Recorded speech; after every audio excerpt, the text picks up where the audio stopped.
Did you all know that age is the number one risk factor in developing dementia? I thought you did. So why did the Loveland Police Department not consider age when physically taking down a senior, an elderly woman who was obviously confused, disoriented, and simply wanting to go home?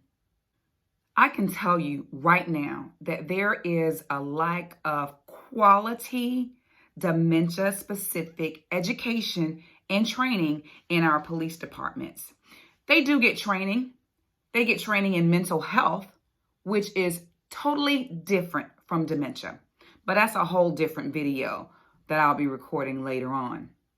It takes skill. It takes specialty training in person-centered care and also dementia-capable strategies. It takes skills to be able to identify the signs and symptoms of dementia. And then it takes another skill set to be able to appropriately respond to those signs and symptoms. Now, outside of education and training, why did the Loveland Police Department not show humanity and empathy for a person who, again, is clearly confused, disoriented, and simply wanting to go home? Before you ask, no, I wasn't there. And no, I don't know the individuals involved, but I will weigh in on this discussion since this is what I do for a living, so that makes it my business. Recently, the Loveland Police Department arrested an elderly woman who reportedly has dementia.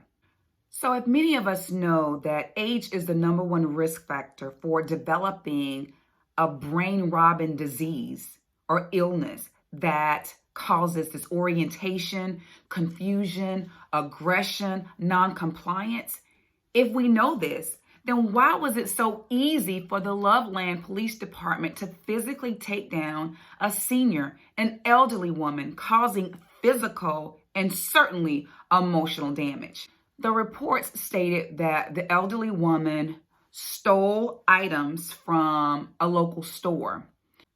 The store personnel stopped the woman, retrieved the items, and called police. The elderly woman left the store after returning the items to the store personnel and was walking home when the police approached her. Yes, they told her to stop repeatedly, but she didn't. You know what she repeatedly did? She repeatedly said, "I'm going home. I'm going home. I'm going home." I put the link to the video below because I want to hear your thoughts on it.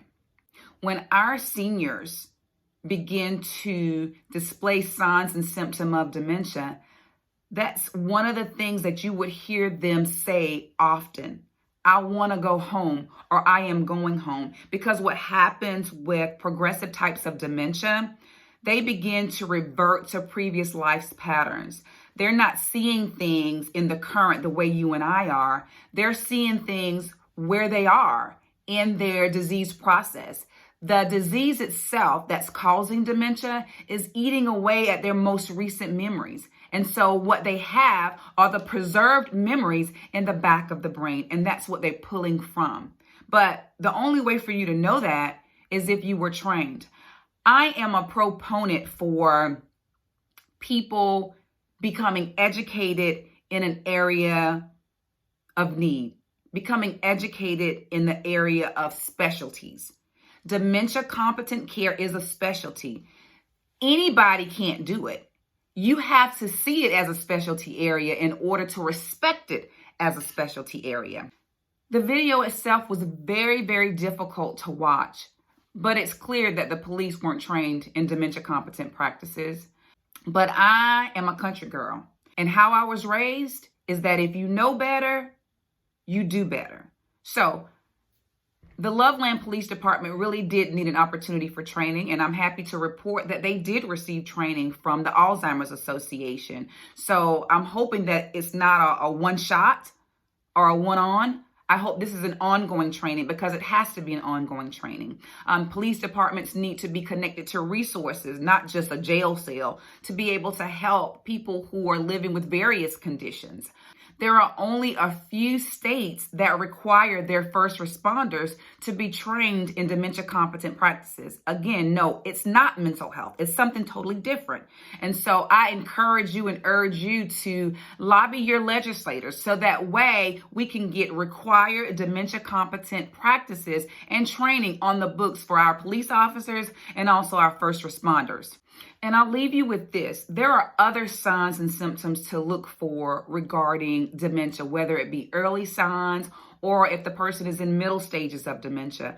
Outside of their age, when we start to see disorientation to time and place, when we start to see repetitive behavior and repetition, when we start to see their language change, they begin to use words that they've never used before or you've never heard them use, such as curse words. When they start to make up words and repeat the same words for the wrong action, such as, I want to put on my bed. I'm so cold, I want to put on my bed. They don't mean they want to put on their actual bed. They mean they want to put on a sweater or a coat or some type of covering. When we start to see non-compliance or refusing to adhere to reasonable requests, such as eating dinner or sitting down or coming over. When we begin to see aggression that was never there before. When we begin to see anger that was never there before. When we begin to see heightened depression and heightened anxiety. Those are some signs and symptoms of progressive types of dementia coupled with the person's age. There's also early onset Alzheimer's or dementia, such as frontotemporal dementia. So age may not even be a factor in that case. So I'm not saying that age is the only factor, but what I am saying is this. Get educated. If you are a public servant and you are in a position where you are going to enforce or protect or serve the general public, you, my friends, are responsible for getting educated in quality, competent dementia care practices. For more information about law enforcement training or first responder training in Alzheimer's and dementia competent practices, click the link for the Alzheimer's Association below. You can also click my link below, as I do offer online virtual dementia competent training. For more videos like this, be sure to like and subscribe to my channel, and don't forget to hit the bell so that you know when I upload a new video. Until next time.